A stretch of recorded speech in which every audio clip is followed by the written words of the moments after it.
দখলদার ইসরায়েলি বাহিনী এবং ইরান পুরোদমে যুদ্ধ চলছে। জানিয়ে দিব হাতে থাকা সর্বশেষ আপডেট আন্তর্জাতিক সংবাদ। প্রথমেই সংবাদ শিরোনাম। সিরিয়ায় ইসরায়েলি বিমান হামলায় নিহত অন্তত 4। এরপর জানিয়ে দিব পুতিনকে হত্যার আহ্বান জানানো নারীর 8 বছরের কারাদণ্ড। এদিকে গাজার বাসিন্দাদের এলাকা থেকে বাধ্য করা যুদ্ধাপরাধের শামিল। এরপর জানিয়ে দিব রাজনীতিতে আরো শক্তিশালী অবস্থানে ইলন মাস্ক। আরো জানিয়ে দিব ট্রাম্পের 2.0 পলিসি কি হবে বহির্মুখী না অন্তর্মুখী।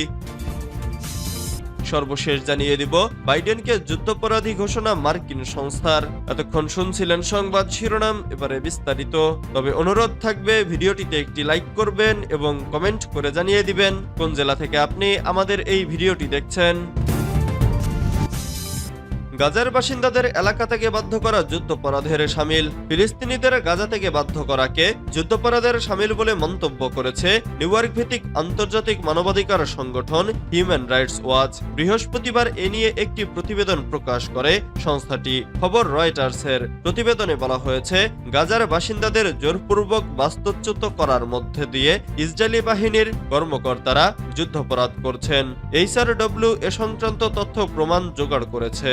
এছাড়া গাজার অনেক এলাকায় ফিলিস্তিনিদের আর ফিরে যাওয়ার উপায় নেই। এটি জাতিগত নিধনের সংজ্ঞার সঙ্গে মিলে যায়। এইচআরডব্লিউর 172 পৃষ্ঠার প্রতিবেদনটি চলতি বছরের আগস্ট পর্যন্ত বাস্তুচ্যুত গাজাবাসীদের সাক্ষাৎকার, স্যাটেলাইট থেকে ধারণ করা ছবি এবং লোকজনের কাছ থেকে নেওয়া তথ্যের ভিত্তিতে তৈরি করা হয়েছে বলে জানিয়েছেন মানবাধিকার সংগঠনটির গবেষক নাদিয়া হার্টম্যান।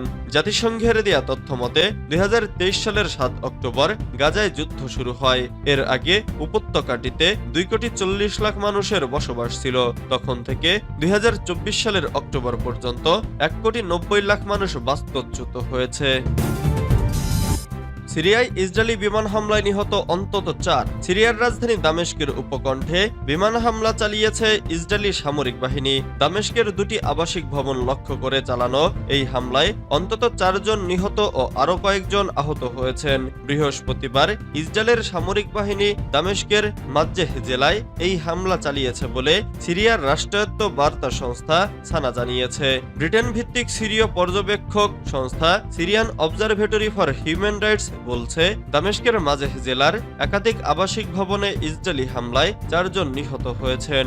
এছাড়াও রাজধানীর উপকণ্ঠে একই ধরনের হামলার খবর দিয়েছে সংস্থাটি। Syrian observatory for human rights এর প্রধান রামি আবদেল রহমান ফার্সি বার্তা সংস্থা এএফপি কে বলেছেন দামেস্কের মাজেহ জেলায় ইসরায়েলি হামলায় 4 জন নিহত হয়েছেন।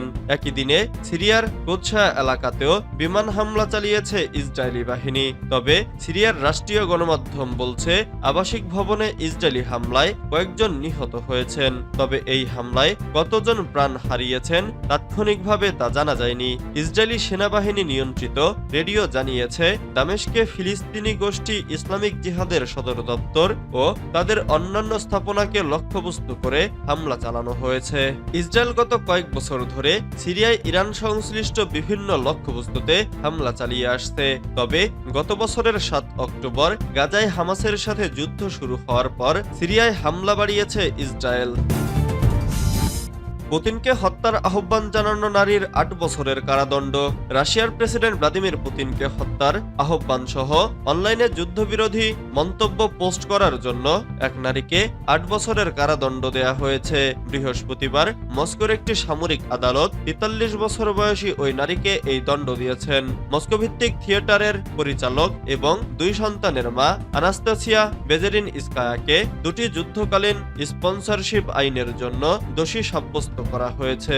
এর মধ্যে রয়েছে রুশ সেনাবাহিনীকে অসম্মান করা ও এর সম্পর্কে মিথ্যা তথ্য ছড়ানো এবং পাশাপাশি সন্ত্রাসবাদকে ন্যায্যতা দেওয়া। মানবাধিকার বিষয়ক প্রকল্প কোভিডি ইনফো অনুসারে ইউক্রেনের যুদ্ধের বিরুদ্ধে কথা বলার জন্য রাশিয়ায় 1000 জনেরও বেশি মানুষকে ফৌজদারি আইনে বিচার করা হয়েছে এবং প্রতিবাদ করার জন্য 20,000 জনকে আটক করা হয়েছে। 2022 সালের ফেব্রুয়ারিতে ইউক্রেনে পূর্ণমাত্রায় আগ্রাসনের পর প্রথম মাসগুলো দিনগুলোতে বেরেজিনস্কা সংঘাতের বিরুদ্ধে অনলাইনে কয়েক ডজন পোস্ট করেছিলেন। এসব পোস্টে তিনি লিখেছেন, রুশ সেনাবাহিনী, স্বরাষ্ট্র মন্ত্রণালয় এবং পুতিন নিজে ইউক্রেনের জনগণের বিরুদ্ধে গণহত্যা চালাচ্ছে। বাইডেনকে যুদ্ধাপরাধী ঘোষণা মার্কিন সংস্থার। মার্কিন প্রেসিডেন্ট জো বাইডেনকে যুদ্ধাপরাধী ঘোষণা করেছে যুক্তরাষ্ট্রের সবচেয়ে বড় মুসলিম নাগরিক অধিকার সংস্থা council on American Islamic relations. সংবাদ মাধ্যমের প্রতিবেদন থেকে জানা গেছে, ফিলিস্তিনের অবরুদ্ধ গাজা উপত্যকায় জরুরি ভিত্তিতে মানবিক সহায়তা প্রবেশাধিকার বাড়ানোর জন্য গত মাসে ইসরায়েলকে 30 দিনের সময় বেঁধে দেয় যুক্তরাষ্ট্র। অন্যথায় সামরিক সহায়তা কাটছাট করা হবে বলে জানায় ওয়াশিংটন। কিন্তু মার্কিন প্রেসিডেন্ট জো বাইডেন তার সেই কথা রাখেনি। মার্কিন নির্দেশিত সময়সীমা ইসরায়েল পূরণ করতে ব্যর্থ হওয়া সত্ত্বেও দেশটিতে অস্ত্র সরবরাহ চালিয়ে যাওয়ার সিদ্ধান্তের জন্য প্রেসিডেন্ট জো বাইডেনকে বুধবার যুদ্ধাপরাধী ঘোষণা করে সিএআইআর। সংস্থাটি জো বাইডেনকে উদ্দেশ্য করে কঠোর ভাষায় একটি বিবৃতিতে বলছে, যুক্তরাষ্ট্র ও আন্তর্জাতিক আইন লঙ্ঘন করে যুদ্ধাপরাধের অর্থায়ন আপনাকে যুদ্ধাপরাধী করে তোলে। বিবৃতিতে আরো বলা হয়, গাজায় ভয়াবহ ক্ষুধা বন্ধ করার জন্য ইসরায়েলি প্রধানমন্ত্রী বেনিয়ামিন নেতানিয়াহুকে 30 দিনের যে সময়সীমা দেওয়া হয়েছিল তা লঙ্ঘন করার পরও প্রেসিডেন্ট বাইডেনের ইসরায়েলি সরকারকে বেআইনিভাবে প্রাণঘাতী অস্ত্র সরবরাহ চালিয়ে যাওয়ার সিদ্ধান্তের আমরা তীব্র নিন্দা জানাই। ট্রাম্প 2.0 পলিসি কি হবে, বহির্মুখী না অন্তর্মুখী?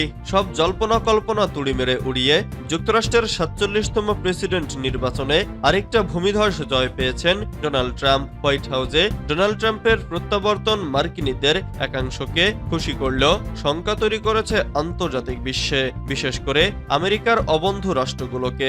এই শঙ্কা ও দুশ্চিন্তার মূল কারণ অনুমেয় ট্রাম্প নিজেই। তার বেপরোয়া আচরণ, আগ্রাসী ব্যক্তিত্ব ও লাগামহীন বক্তব্য নিয়ে যথেষ্ট বিতর্ক রয়েছে, যেটি তার অভ্যন্তরীণ ও বিদেশ পলিসি বাস্তবায়নের ক্ষেত্রে ধর্তব্য। যদিও যুক্তরাষ্ট্রের কোনো প্রেসিডেন্ট নিজ দেশের মৌলিক কূটনীতি ও বিদেশ নীতির বাইরে বেরিয়ে একতরফা নিজের ইচ্ছামতো কোনো কিছু করার সুযোগ নেই। ট্রাম্পকেও সেই পথে হাঁটতে হবে। তবে সিনেট, প্রতিনিধি পরিষদ ও প্রাদেশিক পরিষদের নিরঙ্কুশ সংখ্যাগরিষ্ঠতা তাকে অভ্যন্তরীণ ও আন্তর্জাতিক রাজনীতির ক্ষেত্রে সিদ্ধান্ত প্রণয়নে বাড়তি কিছু সুযোগ সুবিধা দেবে নিঃসন্দেহে, যেটি তার আগের ডেমোক্র্যাট প্রেসিডেন্ট জো বাইডেন পাননি।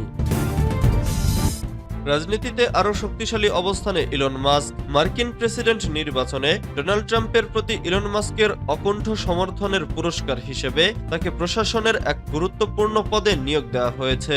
তবে মাস্কের মতো ব্যক্তির রাজনীতিতে প্রভাব রাখার সুযোগের বিষয়টি গণতন্ত্রের জন্য হুমকি হয়ে দাঁড়াতে পারে বলে সতর্ক করছেন বিশ্লেষকরা।